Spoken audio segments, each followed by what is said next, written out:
Routines are powerful. Hence the reason why books like Atomic Habits by James Clear and The Power of Habit by Charles Duhigg have become New York Times bestsellers and garnered massive popularity across the world. And there's a good reason why productivity hacks and how to master your routines has become the topic of so many podcasts, TED Talks, and videos across YouTube. But what is it about habits and routines that have such a power over us and they give us this comfort, and how can we actually manipulate these habits to our advantage? Habits are like a subconscious monkey in our head controlling our every move without our permission.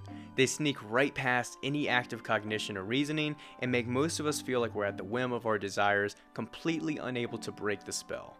So the power of habit points to the cycle of cue, routine, and reward.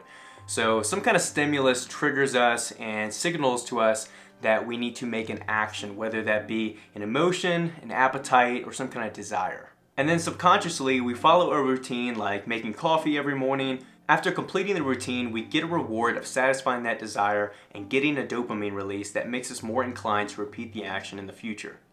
The reasons we humans naturally fall into routines is because they ease the stress and anxiety that occurs in life.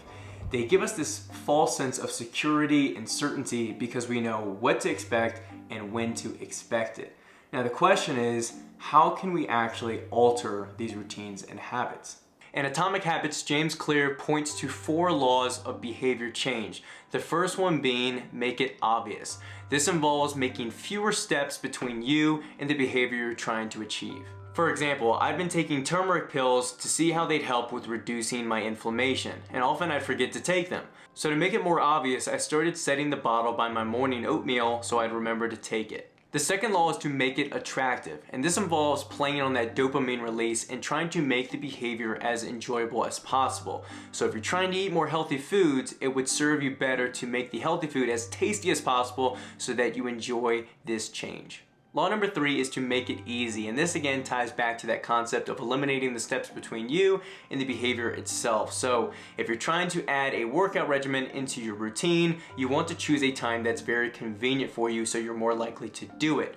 Or this can flip to the other side and you can try to push away a bad behavior. So for example, I often will grab at my phone while I'm working and this becomes a big distraction. So to make this not as easy, I put my phone in another room away from my eyes and away from my mind so that I'm not as easily distracted. And lastly, law number 4 is to make it satisfying.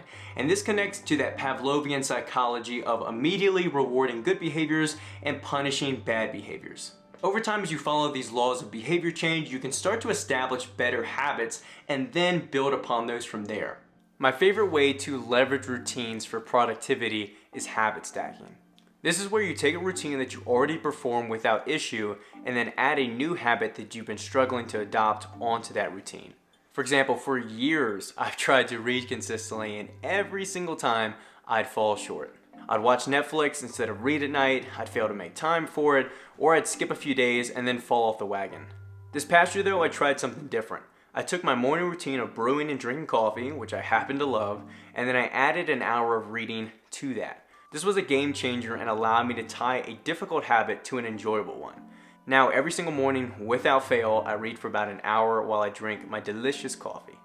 So as we've explained, habits completely rule our lives. We are a byproduct of all kinds of routines throughout our day, whether it's a morning routine, a night routine, a work routine, foods that we're accustomed to eating. So at the end of the day, it's not about trying to eliminate routines or habits from our life and be a completely free being. It's more about taking those natural instinctive habits and routines that we have in life and starting to adjust and manipulate them to our advantage so we can actually achieve the goals we set out and head in the direction that we want to go.